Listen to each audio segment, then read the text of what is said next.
Craig Lewis looks at 5 backs who could have added value to the Springboks Rugby Championship campaign. When it comes to squad selections that can only accommodate 12 or 13 backs, there will always be the unlucky few who miss out, but some omissions have certainly been more than just a little puzzling this season.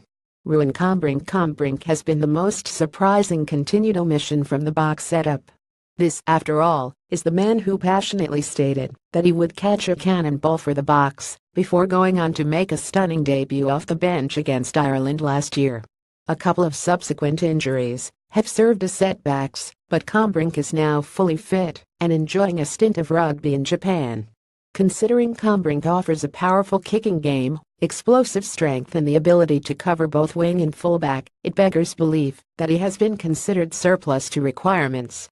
Frans Steyn. One thing a backline has sorely missed this year has been much-needed experience. Rather strangely, Steyn was used in a limited role off the bench during the June series, but was then overlooked for the Rugby Championship. A decision was made that it was in the player's best interest to have a good preseason following a prolonged layoff since June and a grueling European season, SA Rugby stated at the time. Nevertheless, we can only wonder what sort of benefit Steyn could have added to the squad with his experience, physicality, long-range boot and utility value. Also, don't forget that when the next World Cup rolls around, he will still only be 32. Dan Carter was 33 at the last tournament. Makazole Mapimpi, the 27-year-old, has emerged as the best finisher in South African rugby this season, with a winger having recorded 11 tries in Super Rugby, 6 in the Currie Cup and already 3 in the PRO 14.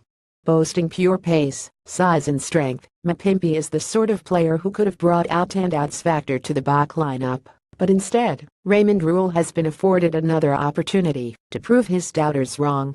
Yet one has to wonder just how much longer Mapimpi's tris-curring feats can be overlooked. Also read box are no quick fix. Rohan Jans van Rensburg, the powerful inside center, has overcome challenges on and off the field this year, but looks to be rediscovering some of his best form in the Currie Cup. Jans van Rensburg would have been expected to play a key role for the Boks this year, but he suffered a setback in April when he sustained a serious knee injury.